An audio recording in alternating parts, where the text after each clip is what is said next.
Mas Anies.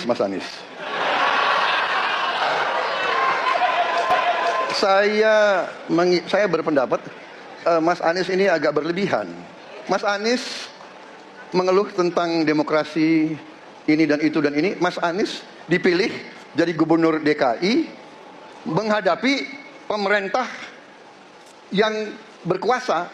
Saya yang mengusung Bapak. Saya yang memutuskan. Ini saya yang memutuskan. Dan Pak Prabowo sampai 2 jam sebelum kita mendaftarkan itu belum setuju. Memutuskan untuk? Saya memutuskan untuk mengajak Pak Anies ikut dalam kontestasi Pilgub DKI. Itu murni decision saya, keputusan saya. Walaupun diperkenalkannya melalui tokoh-tokoh bangsa ini. Saya dicalonkan jadi gubernur. Dicalonkan atau mencalonkan? Dicalonkan. Oh, berarti diminta? Ya. Mas Anies diminta bukan menyodorkan diri, gue pengen jadi gubernur. Gimana kita nyodorin diri? Partai nggak ada, uang nggak ada. Mau dari mana kita minta? Yang minta siapa, Mas? Ada ceritanya nih. Nah, oke, kita dengerin ceritanya. Oke, kita dengerin ceritanya nih. Mas Anies. Kita kan bukan anak kecil lagi, Mas Anies ya. Diceritakan aja. Ceritanya gimana tuh, Bang? Jadi saya cerita waktu itu pulang dari makan dengan Pak Rosan. Ya iseng-iseng lah. Terus kita tanya, Bang Sandi, bagaimana nih Pilgub? Pusing nih cari wagub. Terus ya kita berasumsi lah dengan Pak Rosan. Ngapain Sandi jadi gubernur? Cari orang lain aja lah. Siapa? Cari pengalaman. Ya kira-kira siapa? Anies. Nah, telepon Pak JK di New York.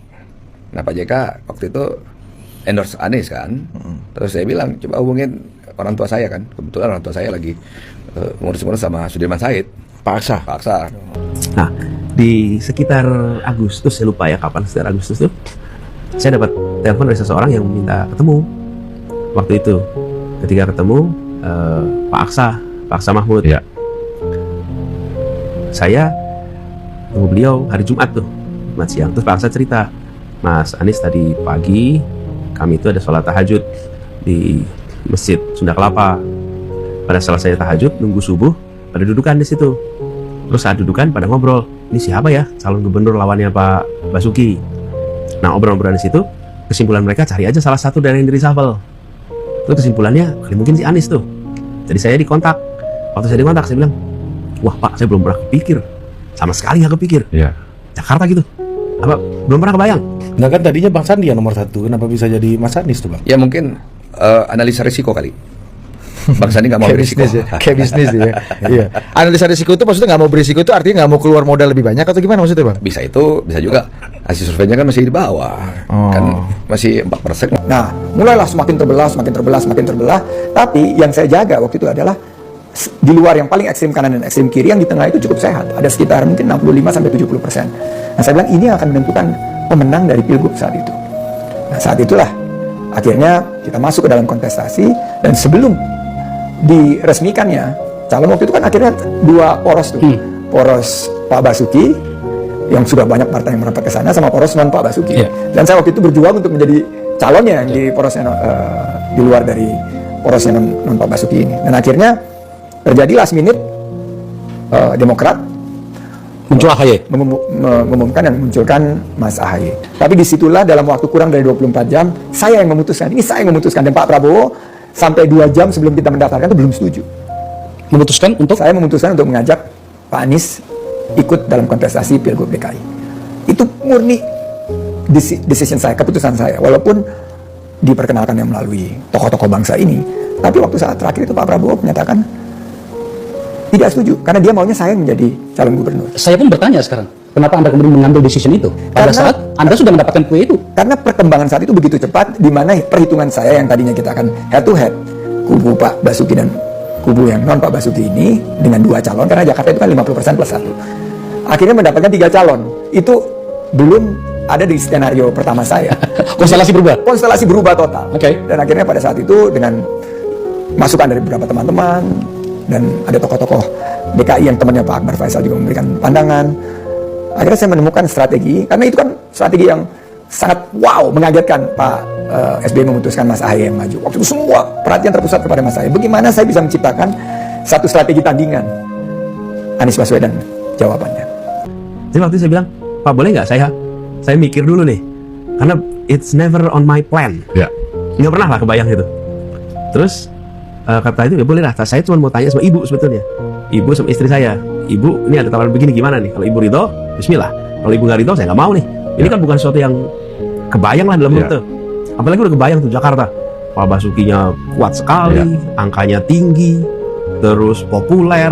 Waktu itu kebayang tuh. Wah, ini nggak sederhana lah gitu. Nah, saya ngomong sama Ibu. Kata Ibu, bapaknya gitu. Anies kalau ini kepengenan Anies nggak usah. Tapi kalau Anies diminta, bismillah.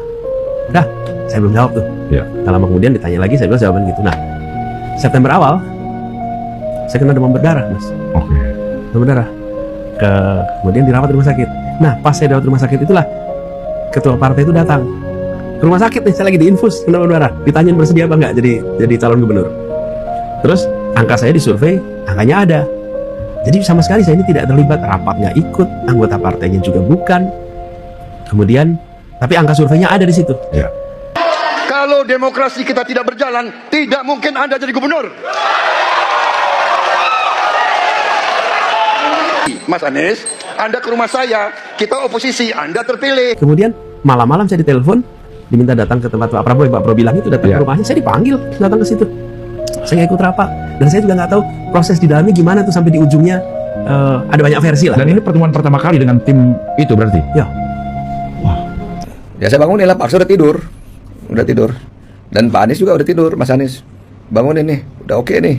Pak JK yang jadi garantornya ke Pak Prabowo.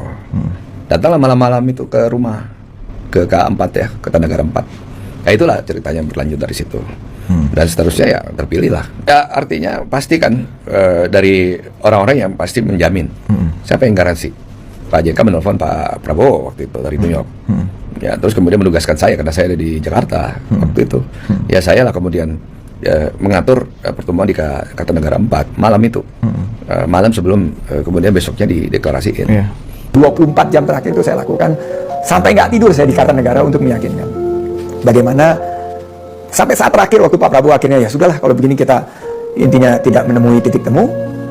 Fadlizon yang akhirnya menjadi konektor dari 3 titik yang waktu itu memiliki kepentingan untuk memiliki calon bersama di Pilgub DKI. Itu PKS, Gerindra, dan kami. Akhirnya itulah kita bisa mengolah 2 jam sebelum kita berangkat ke KPU DKI untuk mendaftar itu. Akhirnya tercapai kesepakatan di tangan. Singkat cerita, menjelang pendaftaran tanggal 23, saya juga tidak tahu persis bagaimana proses di dalam. Siapa yang karena banyak versi. Siapa yang mengusulkan, siapa yang membahasnya. Karena saya nggak ikut dalam rapatnya, jadi saya nggak tahu. Ada yang bilang si A, ada yang bilang si B, ada yang bilang si C. Dan kepada semuanya, mudah-mudahan jadi catatan amal soleh tuh. Bahwa ini untuk kebaikan kita semua. Saya apresiasi aja semuanya. Saya tidak tahu sesungguhnya proses di dalam itu seperti apa, karena saya nggak ikut. Nah, saya waktu itu bekas juru bicara Pak Jokowi, kebayang kan? Datang ke situ, bekas juru bicara Pak Jokowi. Tahu saya, yang penting adalah kita harus menyelamatkan Jakarta. Kita harus mengembalikan Jakarta, jangan sampai retak, pecah. Jadi, tapi prosesnya bagaimana? Banyak versi di situ. Saya nggak berani mengutip karena nggak tahu mana yang paling sahih. Tapi faktanya saya ditelepon. Suasananya pada saat itu ada rasa nggak ada nolak sebenarnya gitu kan, memang ambil dari kandang musuh istilahnya ini. Iya, ada. Ada juga. Terasa. Terus gimana tuh ngeresponnya, Mas? Ada di suasana yang seperti itu. Ya saya rasa gini, kepentingan kita bersama waktu itu, saya termasuk yang berpandangan, Mas, bahwa di Jakarta ini harus tenang, teduh. Kemajuan harus terjadi. Tapi menjadi gubernur di Jakarta itu bukan hanya menjalankan program pemerintah, tapi menjaga kerukunan, keteduhan, kenyamanan, ketenangan. Karena stabilitas kota ini berdampak pada stabilitas nasional. Kalau Jakarta tenang, Indonesia tenang. Jakarta tegang, Indonesia tegang. Nah, gubernur itu bukan hanya bikin program berjalan, bukan hanya meraih korupsi, bukan hanya memastikan bahwa anggaran terserap, tapi gubernur harus menciptakan suasana yang tenang teduh, yang tidak konfliktual. Tapi saya termasuk berpandangan bahwa kepemimpinan yang di Jakarta harus hadir adalah kepemimpinan yang mempersatukan, kepemimpinan yang menjangkau semua, yang merangkul semuanya. Dan itu yang kemudian menjadi pegangan saya. Jadi itu harus berubah, nggak bisa begini. Nah, saya kemudian dapat tugas, jadi saya jalani tugas itu. Alhamdulillah selesai, dan alhamdulillah 5 tahun ini Jakarta tenang, teduh, damai, suasana kebersamaan ada. Motor udah boleh lewat Tamrin lagi. Ya, ingat ya itu. Itu luar biasa loh. Artinya hitung-hitungan politiknya betul-betul sangat jelimet, dan Anda sangat berbesar hati untuk melihat bagaimana target harus tercapai bernama menang.